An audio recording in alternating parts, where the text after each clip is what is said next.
King Arthur and the Witch.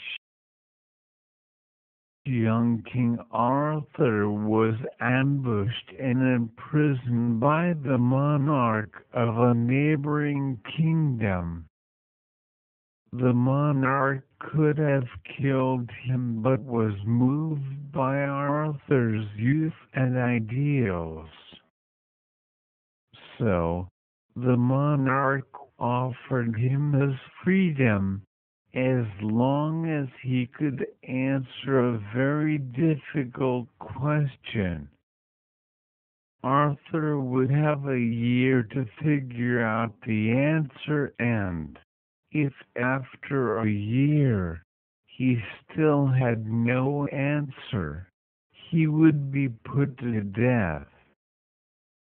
The question: what do women really want? Such a question would perplex even the most knowledgeable man, and to young Arthur it seemed an impossible query.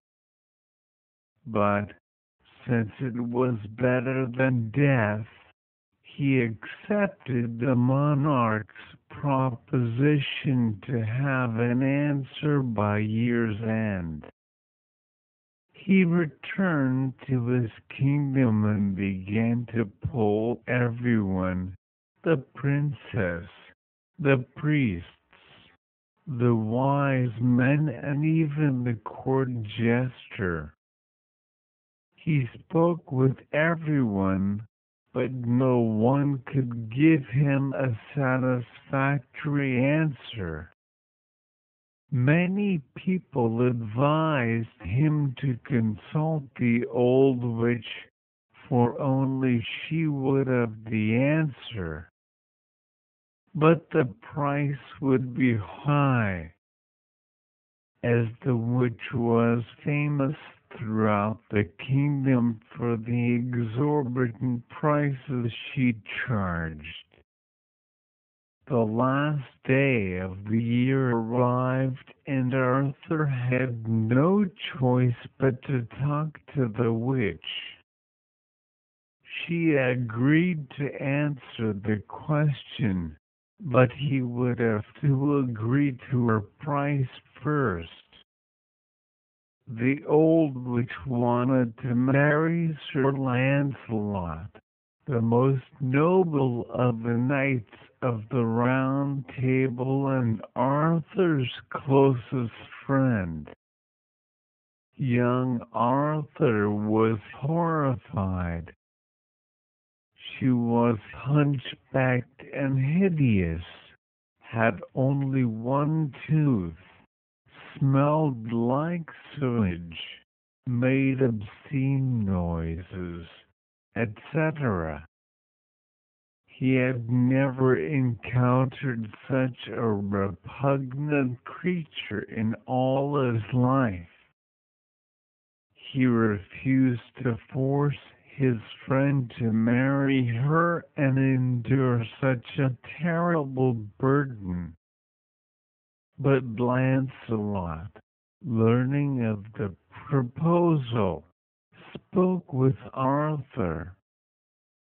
He said nothing was too big of a sacrifice compared to Arthur's life and the preservation of the Round Table. Hence, a wedding was proclaimed, and the witch answered Arthur's question thus: what a woman really wants, she answered, is to be in charge of her own life.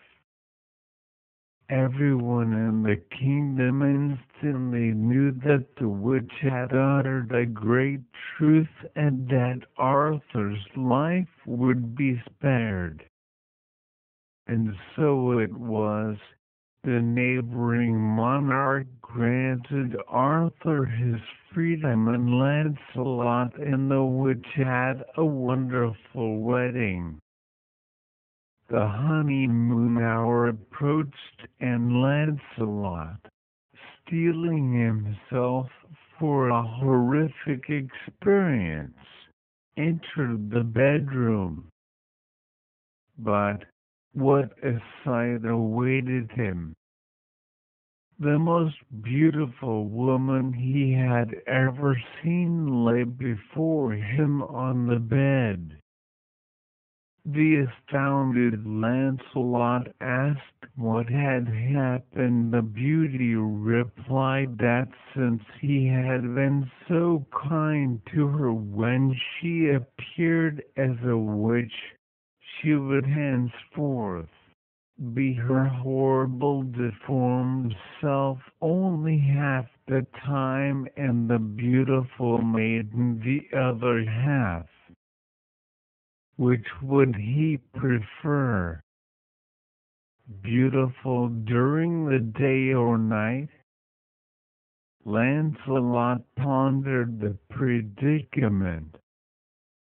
During the day, a beautiful woman to show off to his friends, but at night, in the privacy of his castle, an old witch? Or would he prefer having a hideous witch during the day, but by night a beautiful woman for him to enjoy wondrous intimate moments? Noble Lancelot said that he would allow her to make the choice herself. Upon hearing this, she announced that she would be beautiful all the time because he had respected her enough to let her be in charge of her own life.